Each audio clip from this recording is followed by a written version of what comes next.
morning breaks on a gravel road, two tails wagging at the window.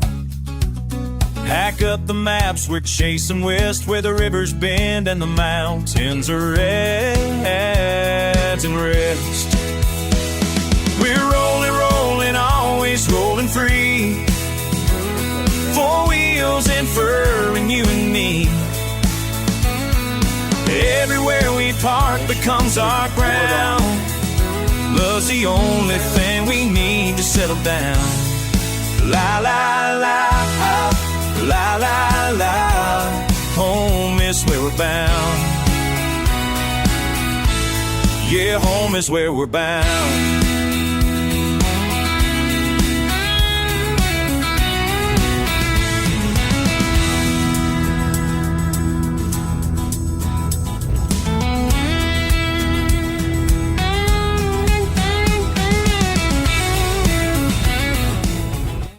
How's it going, friends, family, new followers? My name is Wesley. And I'm Christina. And we are Nomadic Paws.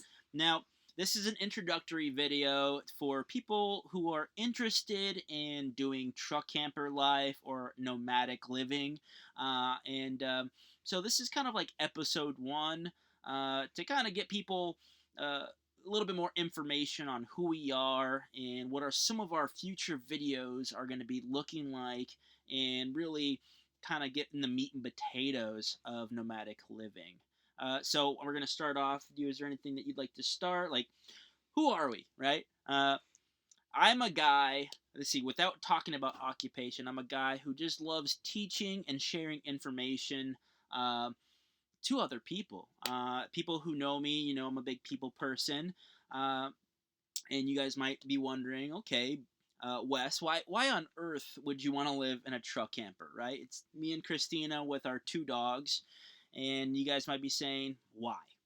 Well, the big reason why it was my dream is because I love to travel, and after being in the military for one contract, active duty, shout out to my CB family out there, I love traveling. I love experiencing different cultures, different views, and not to mention, I love hiking. I got to climb to the top of Mount Fuji, and that's just the tip of the iceberg. So, Christina, why do you love camper life? So I always wanted to do this. I talked about doing it with my sister for a long time, but then she went and had kids, and people do this with kids all the time. But she was just like, nope, I want stability. Her husband kind of needed stability too. So luckily I met this guy who also had the dream of traveling. It actually broke me out of my corporate job too. My corporate job wanted me to go back into the office full time. I was having panic attacks. I was not enjoying life. So I quit that job, was able to get another job pretty quickly, worked there for 6 months, just helping them out at kind of a bridge job. And then I got hired on with this company that allows me to work fully remote. I get to do something I love, plus be outside in the wilderness, be home with the dogs, take them for walks every morning in a new place, really see them grow as well, and really learn about ourselves. So yeah, that's what I wanted to do. Yeah, this has been quite an experience, and a lot of people might be thinking, there's no way I would be able to do that. Well, we are millennials, and I feel like this is kind of, people like to say, midlife crisis. But no, we love this. We love being out in different wildernesses and ecosystems and hearing all kinds of animals at night, owls, coyotes, the elk bugling, because we come from Estes Park, Colorado. I worked in the Rocky Mountain National Park. I love nature. My background, I studied biology and botany, and I just love living organisms. So this allows me to tap into that and kind of explore that. And I've always had a hard time expressing myself artistically. So now that we're editing videos and, talking to the public, this is going to be a nice avenue for me to explore that. So, the next big question you guys are probably having is, okay, what is step 1, right? Well, step one for us included doing really a lot of research onto what kind of truck and what kind of setup we wanted. Now, we looked at a few options, and our favorite was the truck camper.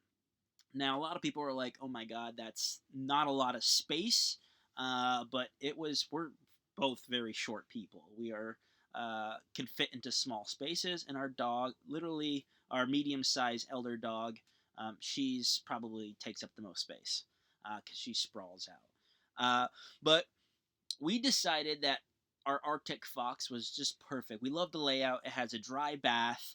It has a massive tank size for water, gray water, black water, which these are going to be some vocabulary words that we're going to be throwing out there. If you guys have questions at any point, just leave a comment and we'll try to respond. You can also email us, and all that information will be at the end of this video.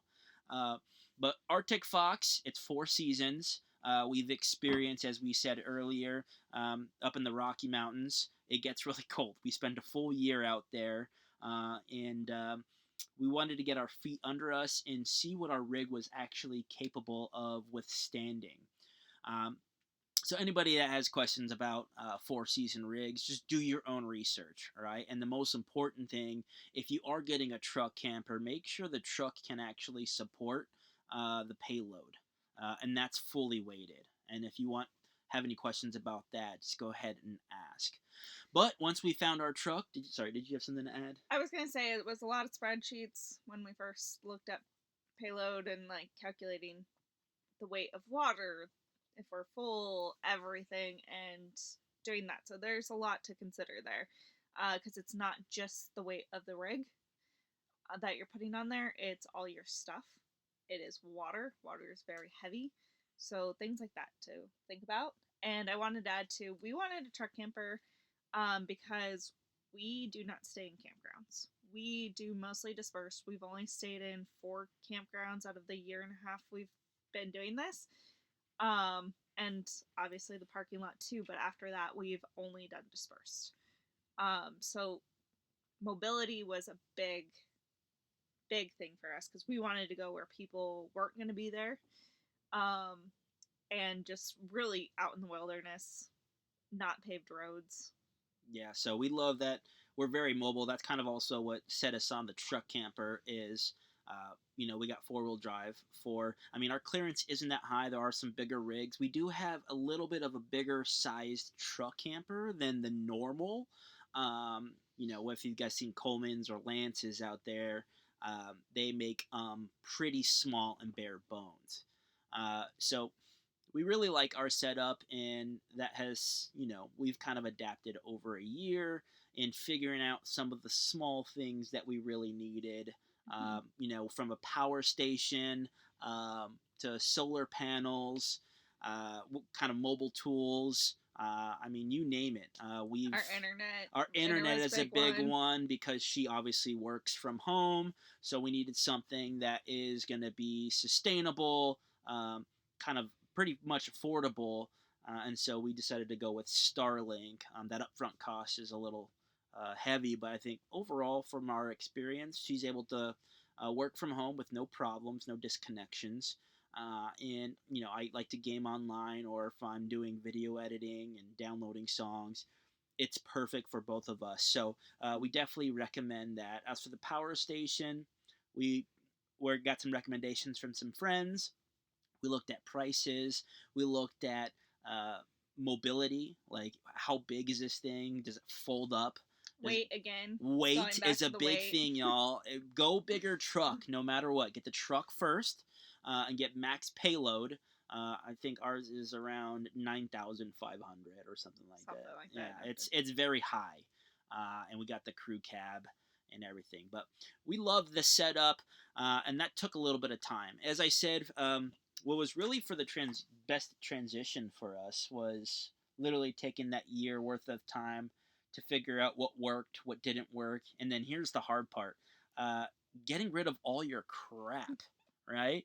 All the stuff you have that you thought you're like, I'm going to use this every single day. No, when you start to move into a truck camper, you're like, nah, I don't need that. I don't need 3 gaming consoles in the truck, right? I don't need uh, DJ turntables. Like, I mean, the list goes on.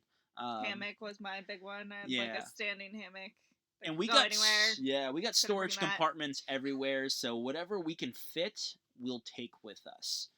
As long as it's small, compact. I mean, from outdoor tables, outdoor chairs. We only have 2 chairs, but everything buckles down. Becoming a minimalist essentially is what you have to take that mindset and run with. And honestly, whenever we make a purchase, we think of, is this going to fit? Where is it going to go? What is the weight of it if it's something heavier? Like, I bought some shelves to help us out in our thing, and material was like, how much does this weigh? Because it adds to the weight of your rig. And you're just constantly thinking about that. Yes. And so, luckily, we kind of were piecing it all together, but that's probably the biggest thing is worrying about your weight. I'm sure you can go online. There's a ton of these videos where these dually trucks have these camper trucks on it. A few of my friends sent them to me, but it collapses, right? It's too much weight for what you have. So I installed airbags to give a little bit more structural weight capacity on it, and that seems to help. But ultimately, we went with something that has a higher payload. But that's the biggest thing, really. Everything else is being a minimalist and not knowing what you need and knowing what you have. I mean, we still haven't figured it out even after a year and a half of living in our truck camper full time on what we don't use. I mean, there's stuff where like, how long? I haven't even seen this in our cabinet before because it's way in the back. You really need to do an inventory and figure out what you have. Now, we do have 2 vehicles, all right? So what we typically do, for those who are curious, we'll do research. What are some good apps that you've been using? She's a great researcher, so I trust when she uses some of the apps she has. Yeah, so I mostly use, I think it's Overlander. I'll get the exact name. Freecamp.net is another one. Freecamp. Yeah. Net or com? You'll see it on link there. It down below. Yeah. But those are the 2 apps I typically use. Just to find what I really like about Overlander is that it does break it down. Like, you can find propane, you can find dump stations, you can find water, you can find campgrounds. They have tons of options. You can look for just wild camping, you can look for actual campgrounds, you can look for potable water, you can look for dumps that have water with it. You can look for showers, which we have used when we don't want to use our tiny shower, or we don't want to, like, if we're close by to a city, we might go take a shower in there instead of moving and doing the dump and everything. Yeah, but those are just some of the apps that I think I'll go in deeper depth in another video. Yeah, we can go more in depth. When I have my phone and record and show you guys really some of the tools that are out there. And since it's fresh in my head, that I was thinking since we were talking, guys, if you're thinking about doing a truck camper, obviously go with what's in your budget. But having a toilet is nice. Flushable toilet, porcelain toilet. I don't have to dump bags. Yes, we have to dump a stinky slinky into the sewer. Hi, Chubbs. And it's gross, but I'll tell you what. If you can do that with a significant other, with no crying, no gagging, the smell, it's meant to be. All right, you found a real good one. Because people are usually, I'm not touching that, or oh my god, it smells, or but don't. If you have room in your budget, make sure you get a nice toilet. Now, with that being said, we also have an indoor shower, but we also have an outdoor shower. Now, even if you're trying to be a minimalist, or maybe if you're on a budget, they do have showers that you can put this big old bag, fill it up with water, hang it on a tree, let it be warmed by the sun, and it's a gravity shower. And some people do that, right? We do have a shower. When you take a shower, this is one thing that we have to do. We do have a propane water heater. you don't want to use all your water right away, right? That's your drinking water, your cooking water, your toilet water. It's all the water that you're going to need to even wash dishes, all right, or make overnight oats. But essentially, having an on and off switch on your shower head, make sure you have a pullable shower head. And so you rinse yourself, turn it off, lather up. I mean, it gets it done, right? It makes you prevents you from being stinky, but that you got to be really cognizant of how much water you have. Now, typically we've gone out, I would say, average about 2 weeks. We can go over, right? I mean, depending on how many dishes we're washing, or how much water we're drinking, using, it really depends on that. But most places, do your own research whenever you guys go out. I know we mentioned the apps, but typically dispersed camping, national forests, you guys got to be careful, especially like national parks or anything like that. You typically need a permit. But just do your own research, follow the rules. But the best rules I can kind of give you a standard line, about 2 weeks. There's a lot of places, national forests, you stay there about 2 weeks, and then it's about, what was it, 100 feet? Each state within is 5 different. minutes. Yeah, every state's different. BLM land's usually like you have to move within a 20-foot radius, or 20-mile radius, whatever. I don't know. But each one has its rules. In Colorado, it's like a 50-mile radius you have to get out of. Here in Arizona, it was by forest.